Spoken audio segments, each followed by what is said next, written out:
Nasa tabi na noon ng kalsada si Haji nang may mapansin siyang humintong van. May mga nag-iiyakang bata sa loob. Nagtataka si Haji kung bakit hindi malang ito inaalo ng mga madring nakikita niyang kasama ng mga iyon. Sa katunayan, bumaba ang isa sa kanila. Marahil gustong umihi, pero iyong mga bata ay nasa loob lang. Gustong makita ni Haji ng malinaw ang sitwasyon, kaya dahan-dahan siyang gumapang papalapit at nagulat nang makitang hindi normal na mga madre ang kasama ng mga bata. Meron silang kakaibang aura, mabigat sa dibdib ni Haji at mukhang nagbabadya ng hindi magandang pangyayari ang makasama man lang ang mga madring iyon. Patahimikin nyo nga yung mga bata, sister. Ang iingay eh. Sige, unahin na kaya natin yung isa dyan, yung pinakamaingay. Angin lang isang madre. Pero makikitang napakaganda rin ng mukha noon. Gusto ko, yung pinakamataba ang unahin natin, sister. Masarap yung maraming mantika. Wika naman ng isa pang madre na may itsura din. Napansin ni Haji na puro magaganda ang mga alagad ng simbahan na nakikita niya. Walang itulak kabigin. Lahat kaakit-akit at makikinis. Bakit kailangan tangayin ang mga batang wala namang kamuwang-muwang? Ay ako, sister. Okay na ako sa katamtaman lang ang katawan. Masarap at hindi nakaka-high blood.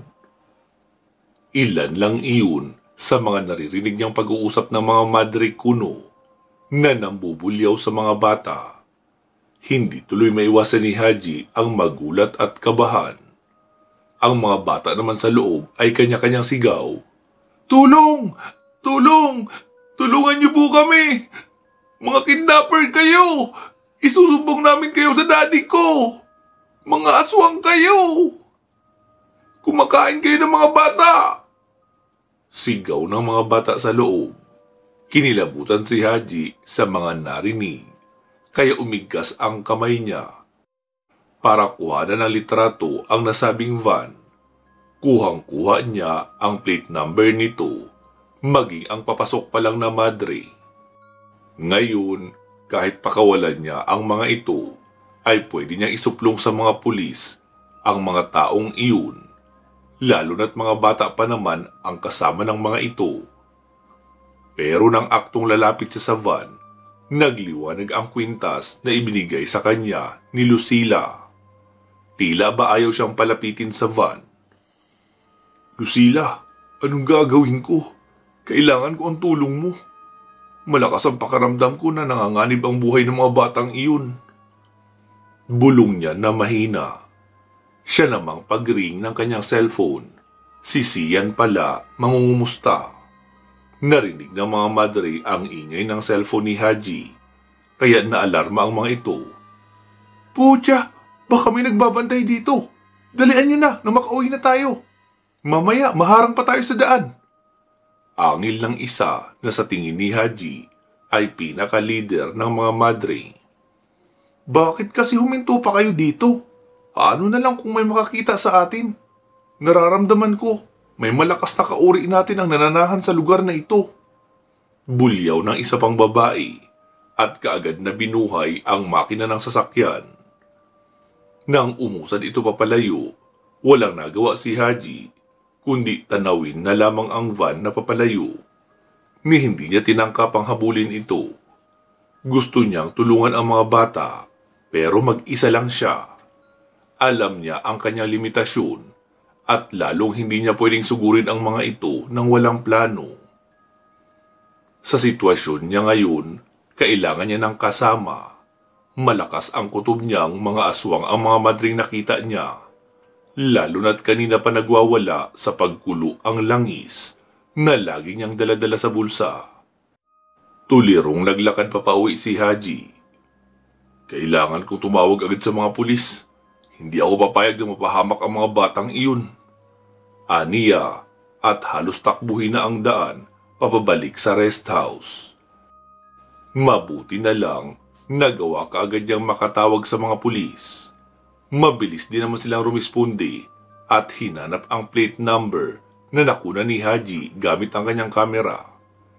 Maging si Sian ay tumulong na din sa pamamagitan ng social media at nangakong magbibigay ng malaking halaga, oras na may makapagsabi kung sino-sino ang mga nagpapanggap na madre at kung saan sila nagtatago. Napag-alaman niya na uso naman pala ang nakawan ng bata sa parting iyon ng lugar, kaya pinag-iingat ang lahat ng mga paslit sa mga taong pwedeng makausap o makasama nila. Karamihan sa mga batang nawawala ay hindi na natatagpuan pang buhay, kaya labis na naaalarma ang mga otoridad sa pagsubok na ito. In fact, may nakasabayan pang magulang si Haji sa presinto nang mag-report siya roon. Pinapahanap nito ang anak na nasa edad 8 at noong isang araw pa daw iyon nawawala. Huling nakita sa may tulay ang batang babae. Nakaputing t-shirt at pantalon na maong. Nakaponytail ang buhok at may dalang bag na kulay pula. Nanggaling daw sa isang event ang mag-ina. Nang sumabay sila sa malakas na agos ng mga taong naglalabasan sa gusaling pinagdausan nila. Nataong nahiwalay ang kawawang bata, kaya naman hinanap ito kaagad ng ina, pero hindi na niya matagpuan. Mabuti na lang may nakapagsumbong na isang nakakita sa kawawang bata na nagpupumiglas daw habang hinihila ng isang nakadamit madre papasok sa isang van. At walang nakakaalam kung saan ba iyon dadalhin. Halos maglupasay ang kawawang nanay habang nakikiusap sa mga pulis na sana tulungan siyang mahanap ang anak niyang nawawala. Maging si Haji ay nakialo na at binigyan ng assurance ang kawawang ginang na mahanap din as soon as possible ang kanyang anak. Ipagdasal na lang nila na sana okay lang ito at hindi sinaktan ng mga tumangay rito. Umuwi siya kinagabihan mula sa syudad na masaya at magaan ang loob. Ganito ang bagay na nakakapagpasaya sa kanya, ang makatulong sa kapwa. Kaso lang, hindi niya maiwasang kabahan nang sa muli niyang pagsipat sa kanyang cellphone at nakakailang missed calls na si Syra sa kanya. Nakapagtataka naman na walang text or tawag mula sa kanyang ate na hindi naman talaga nito gawain. Nag-aalala siya at napapaisip kung ano bang posibleng dahilan ng sunod-sunod na tawag. Baka may emergency na hindi niya namamalayan, kaya kailangan niya makita ang kanyang pamilya, oras na makauwi siya ng Maynila. Kahit balak na sana niya mag-impake, pinili niyang tawagan muna ang mga taong mahahalaga sa kanya. Naka-busy tone ang linya ni Sharon, kaya nag-text na lang siya sa mga ito. Kinukumusta niya. Ilang saglit pa, nag-reply naman si Ate Sharon sa kanya, pero tipid na tipid at napakarami niyang naiisip na kung ano-ano. Dahil sa kakaibang reply nito, "I'm sorry, bunso." Wika nito sa reply. Napakunot noo si Haji at nagtaka kung para saan ang hinihingi nitong tawad. Hindi niya maintindihan kung bakit para yatang may pinagdadaanan itong hindi maganda. Kung tungkol naman sa sakit nito, siguro pwede niya itong ikonsidera. Pero nakapag-usap na sila at nasettle na ang problemang iyon. Dahil sa labis na pag-aalala, napatawag siya kay Nanay Sofia nang wala sa oras. Mabuti na lang at nakontak niya kaagad ang ina. Nanginginig pa ang boses nito nang sumagot sa kanya. "Hello, Haji, anak?" Mahinang sagot ni Nanay Sofia mula sa kabilang linya. Sumisinghot-singhot pa ito na tila ba kagagaling lang sa pag-iyak. Mas lalo tuloy siyang nagtaka. "Nay, kumusta po kayo dyan?" Kasual niyang tanong na nagpaurong sa pagsagot ni Nanay Sofia. Para bang nag-iisip pa ng mga sasabihin. Tuloy, naramdaman ni Haji ang bigat na dinadala nito. Kaya naman hindi siya mapakali. Kilala pa naman niya ang ina.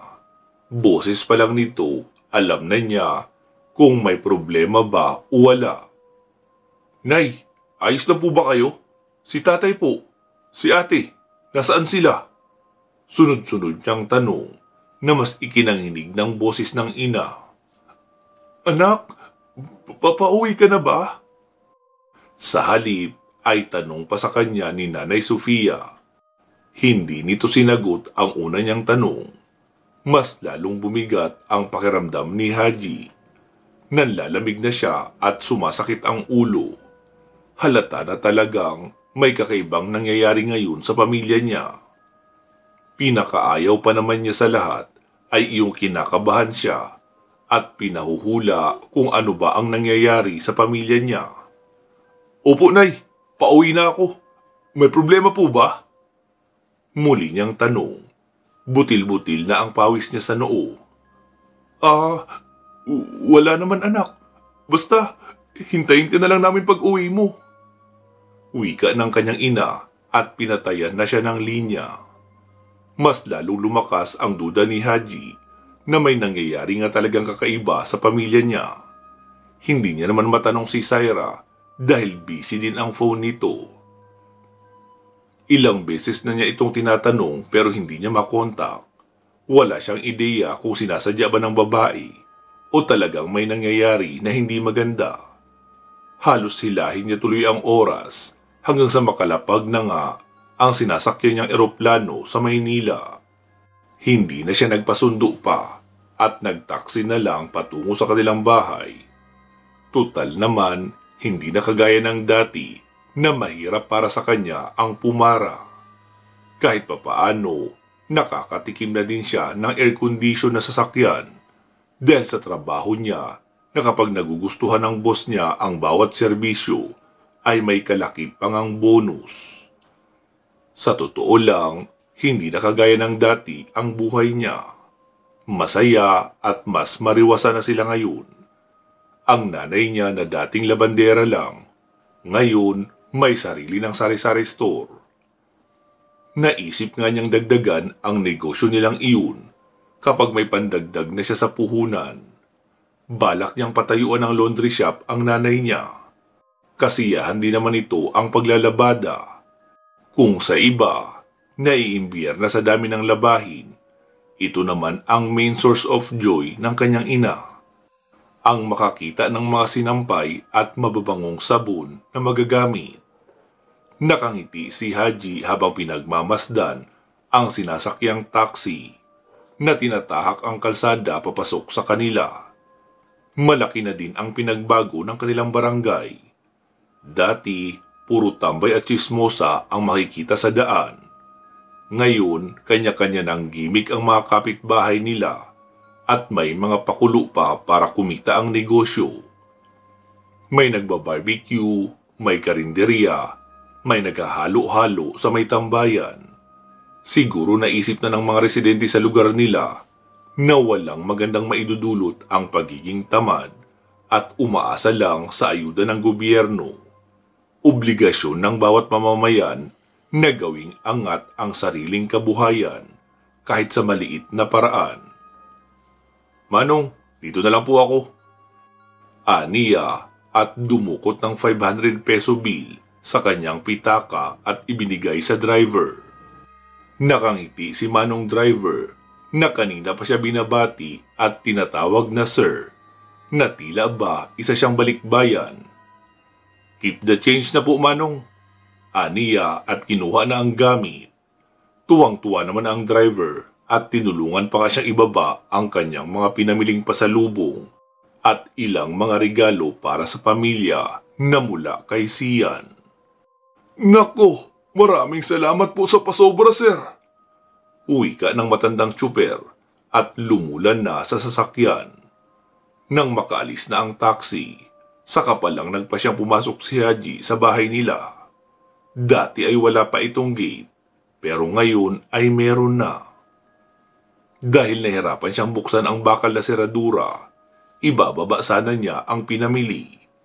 Kaso lang, tumatakbong papalapit sa kanya si Pogi, ang kilalang barumbado sa kanilang lugar. Pero hindi naman siya nito inaabuso o binubuli. Mabait si Pogi sa kanya. Basta ba, inaabutan niya ito. "Ako na po, Boss Haji!" Wika ni Pogi at nagmamadaling binuksan ang gate para sa kanya. Napangisi siya at inilapag ang kanyang dala nang makapasok. Saka dumukot ng pera sa bulsa. Binigyan niya ng 100 si Pogi. "Huwag mong ibibili ito ng sigarilyo ha. Pagkain naman ang bilhin mo." Aniya na ikinatuwa ni Pogi at saka nagmamadaling umalis. Muli niyang isinara ang gate at binalikan ang kanyang mga dala. Sa gate pa lang, ramdam na niya ang kakaibang problemang sasalubong sa kanya. Dati, nasasanay na siya na sinasalubong ni Nanay Sofia at Tatay Ricky o di kaya si Ate Sharon kapag galing siya sa assignment. Naniningil kasi ng pasalubong ang mga ito. Pero ngayon, nakakabinging katahimikan ang kanyang sinalubong. Ikinibit niya ang balikat. Piping nagdasal na sana walang nangyaring masama. Pumasok siya sa loob ng bahay at nagulat sa naabutan. Ang kanyang Nanay Sofia ay umiiyak na nakaupo sa sofa. Yakap ang cellphone at namumugto ang mga mata. "Nay, ayos ka lang ba? Si tatay po, nasaan?" Nag-aalalang tanong niya. Itinuro naman ni Aling Sofia ang kusina at muli na namang umiyak. Halos kalad ka rin ni Haji ang sariling paa para puntahan ang ama at naabutan niya ito sa kusina.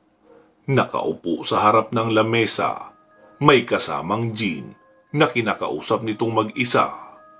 Nakakadalawang bote na ito, kaya gayon na lang ang pagtataka niya.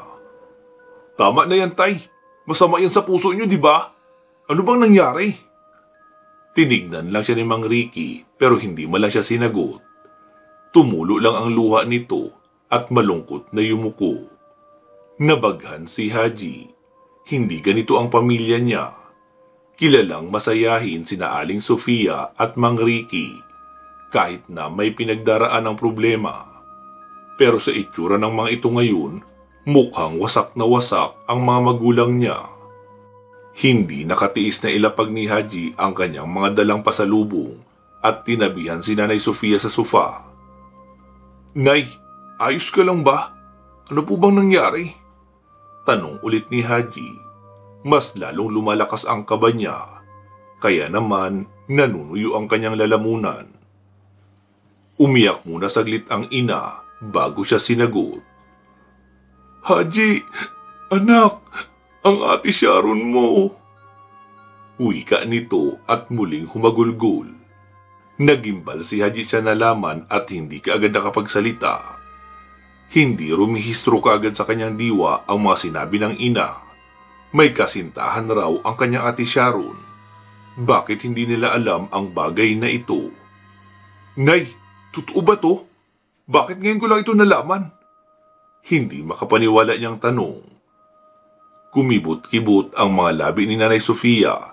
Tila ba labis na nababahala. "Anak, nag-aalala ako sa ate mo. May sakit siya. Baka ikasama niya ang ginawa niyang pag-alis." Wika nito at tinakpan ang mukha sa kamuling humagulgul. Napasambunot si Haji sa sarili niyang buhok dahil sa labis na inis. Sa kanilang dalawa ni Ate Sharon ay ito ang mas matanda at dapat mas malawak ang pangunawa. Pero bakit parang ito pa ang naghahatid ng problema sa kanila ngayon? Nagdilim ang kanyang paningin nang maisip na baka si Dom ang kinasama nito. Nangalit ang kanyang mga bagang at ikinuyom ang mga palad. Kapag nalaman lang niya talaga na nakipagbalikan si Ate Sharon sa lalaking iyon, talagang makakatikim ng suntok sa kanya ang lalaki. "Sabihin mo nga, Nay, si Dom na naman ba? Yung hayop na lalaking iyon ang kinababaliwan niya?" Hinihingal niyang tanong. Nagsisimula na namang bumigat ang dibdib niya. Naging marahas ang pag-iling ni Nanay Sofia. Nang makita ang pangangalit ng bagang ni Haji, tila ba natatakot ito na makita ang kanyang galit. Alam niyang ayaw ng kanyang ina na nananakit siya ng iba. Dati nga, palagi siyang napagsasabihan na huwag magbubuhat ng kamay, lalo na kapag hindi kaano-ano. Dito nagsisimula ang mga bagay na alam daw nilang pagsisisihan sa huli. Dahil ang pananakit ay parang ipinagbabawal na gamot. Habang tumatagal, nakakasanayan at hinahanap-hanap. Anak, gumalma ka. Ayoko makapanakit ka ng iba. Hindi si Dom ang kasintahan ng ate mo. Itinago niya sa atin ang katotohanan. Alam kong masakit, pero kailangan mo nating isipin ng maraming beses ang hakbang na gagawin natin. Anak, buntis ang kapatid mo. Tila bombang sumabog sa pandinig ni Haji ang mga salitang iyon. Nagdadalang tao ang kanyang ate at inilihim ito sa kanila. At bakit? Ano? Totoo ba yan, Nay? Galit na wika ni Haji. Ayon kay Nanay Sofia, aksidente ang pagkakatuklas niya sa kalagayan ng ate ni Haji. Nagising sila isang araw na nagsusuka ang kanyang ate at palaging masama ang pakiramdam. May mga inaayawan itong amoy at pagkain na sa totoo lang nadiskubre nilang ugali talaga ng isang buntis. Kasabay ng pagpapacheck up nila sa karamdaman nito ay ang pagkakatuklas na positive na may dinadala ito. Hindi nila inaasahan ang balita kaya talagang nagulat sila ng husto. Niwalang ipinakilalang lalaki sa kanila si Sharon. Nang kausapin ni Tatay Ricky si Ate Sharon, nagawa nilang mapaamin ang babae na may kasintahan nga ito. Dating kasamahan sa call center na pinagtatrabahoan nito. Kahit tumigil si Sharon sa pagtatrabaho doon, ay nagkikita at nagkakasama pa din pala ang mga ito. Kaya nang minsang maging marupok ang dalawa, ay nakalimot at nakabuo. Ayon pa raw kay Sharon, mahal naman nila ang isa't isa. Nagsumpaan silang hindi maghihiwalay kahit kailan. Kahit kalalaking tao ni Haji ay napaikot ang kanyang mga mata sa labis na inis. Hindi niya akalaing magiging ganito karupok ang kanyang kapatid at nagpauto pa talaga sa lalaki. Hindi naman nagustuhan ni Mang Ricky at Aling Sofia ang kanilang natuklasan. Pinagalitan nila si Sharon, pinangaralan at sinalaysay kung gaano kahirap ang kanilang buhay na pinagdaanan. Sumagot si Sharon at nangatwiran. Pero dahil labis na pagtatampo ang naramdaman ng mga magulang, hindi nila nagawang payapain ang kanilang mga loob. Anak, matapos namin kausapin ang ate mo, umalis si Tatay Ricky mo ng gabing iyon. Ginugol niya ang lahat ng oras sa pagtatrabaho sa talyer. Ni hindi na siya kumakain at nakikipag-usap kahit kanino. Ako naman, heto, namimiss ko ang panahong mahirap pa tayo. Kaya bumalik ako kina Mrs. sa Monte para tumanggap ng ilang labada. Gusto ko maglaho na kaagad ng sakit sa dibdib ko, anak. Pero ang hirap, hindi ko magawa. Nasasaktan ako ng sobra. Ayokong maranasan uli ang takot na naranasan natin nang munti ka nang kunin sa atin ang ate mo. Ayoko na, anak.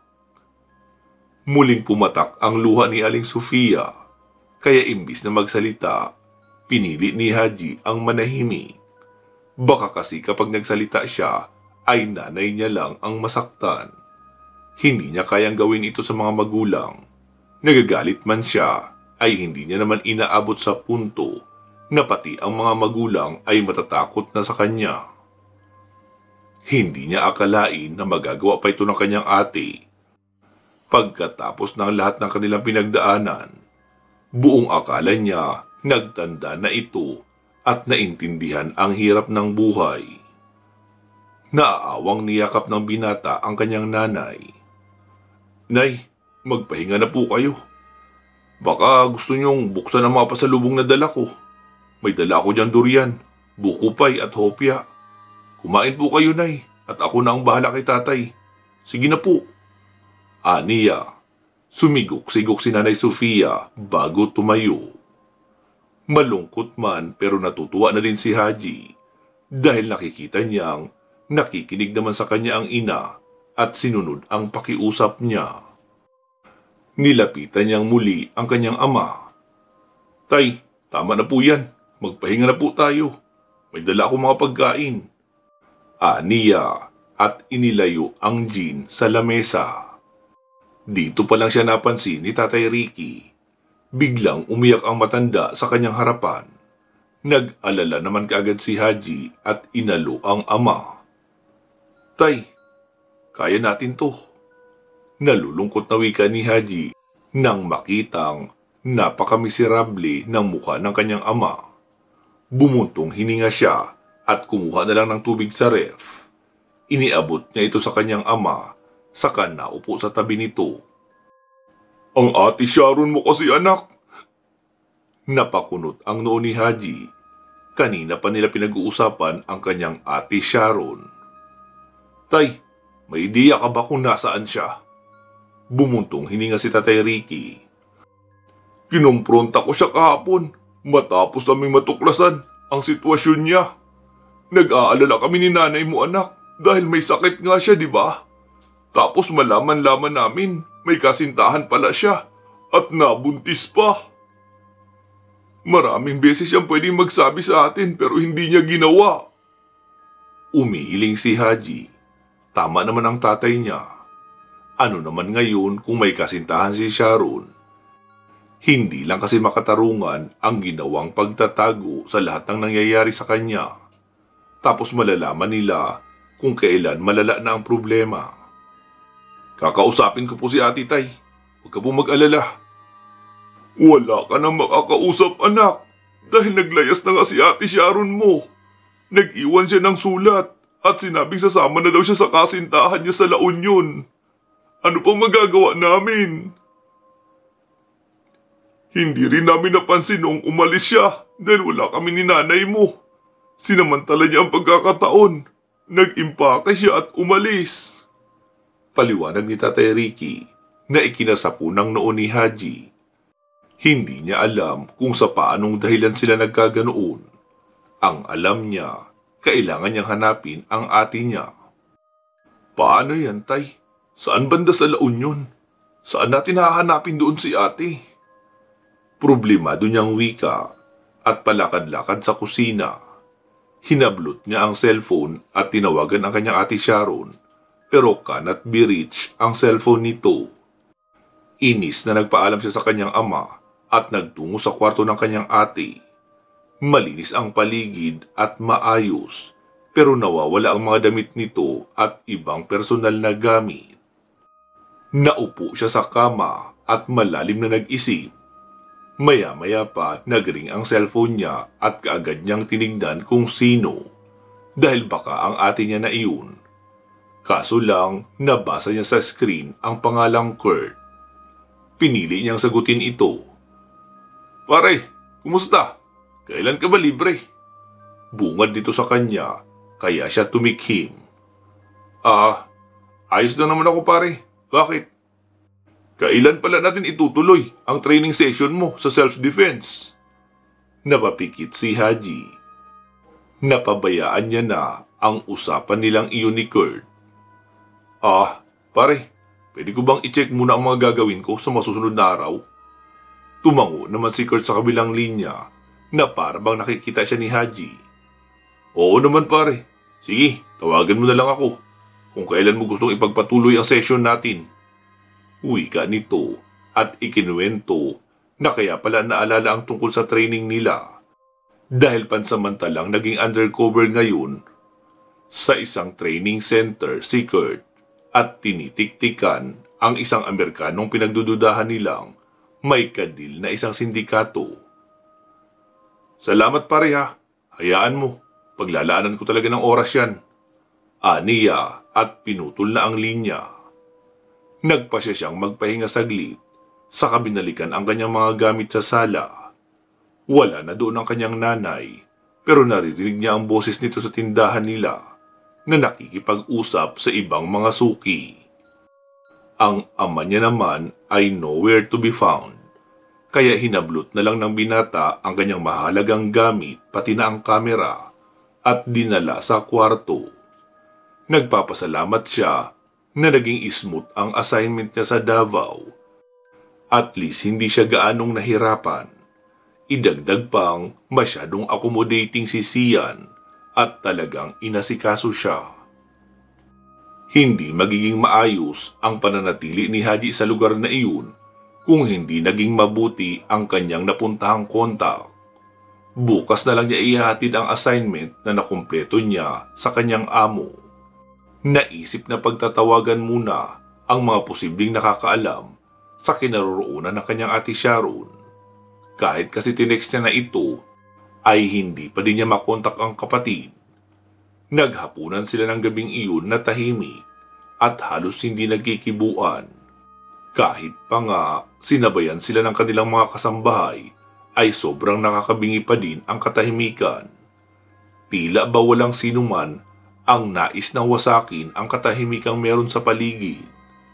Dati kapag naghahapunan sila ay nagkakagulo dahil kay Sharon. Binansagan nga ito ni Haji na masiba at maingay. Dahil ang ate niya lang ang nakakapagbigay ng kasiyahan sa hapagkainan. Pero ngayon, daig pa nila ang kumakain sa sementeryo. Unang tumigil sa pagkain ang kanyang nanay. Matamlay ang galaw nito. Hindi na din pinansin pa ni Haji dahil naiintindihan niya ang dinaramdam ng kanyang ina. Sumunod naman siyang tumayo at nakiusap kay Manang na pwede bang ito na muna ang maghugas ng mga plato. Kahit tindera nila ito sa tindahan, hindi naman nagpapahuli ang ginang sa pagtulong sa mga gawaing bahay. Kaya naman, kaagad na pumayag ang matanda. Umakyat na si Haji sa kwarto pagkatapos magpasintabi sa kanyang nanay na mauuna na sa itaas. Kailangan pa niyang ayusin ang mga litrato na nakuha niya. Kagaya ng dati, hindi lahat ng nakunan niya ay ibinabahagi niya sa kanyang boss. Iba sa mga ito ay gagamitin niya para sa pansarili niyang koleksyon. Gusto din niyang sumikat balang araw, hindi man bilang isang magaling na letratista, pero bilang isang letratista na maraming napuntahang lugar at mga nakitang nilalang na hindi nila aakalaing nag-i-exist pa sa mundo. Isinilid niya sa envelope ang mga bagay na iyon bago niya inilagay sa bedside table, saka siya natulog. Kinaumagahan, maaga pa lang, ay nagpaalam na siya sa kanyang ina. Nay, kailangan ko pong mag-report muna sa trabaho. Tumawag lang po kayo kapag may kailangan kayo ha. Wika niya habang inaayos ang buhok at pinapakintab na naman ito. Pilit ang ngiti na namutawi sa labi ng kanyang ina. Alam niyang nalulungkot ito, kaya habang nasa lakad ay hahanapan niya ng paraan kung paano makikita ang kanyang ate at malaman kung saan banda sa La Union ito nagpunta. Isa pa, napakalaki ng La Union para libutin ito. Sumakay siya sa kanyang kotse at binuhay ang makina nito. Pansamantala po muna natin puputulin dito itong ating kwento. Magsama-sama po tayong muli sa part 21. Mag-iingat po kayo palagi at hanggang sa muli.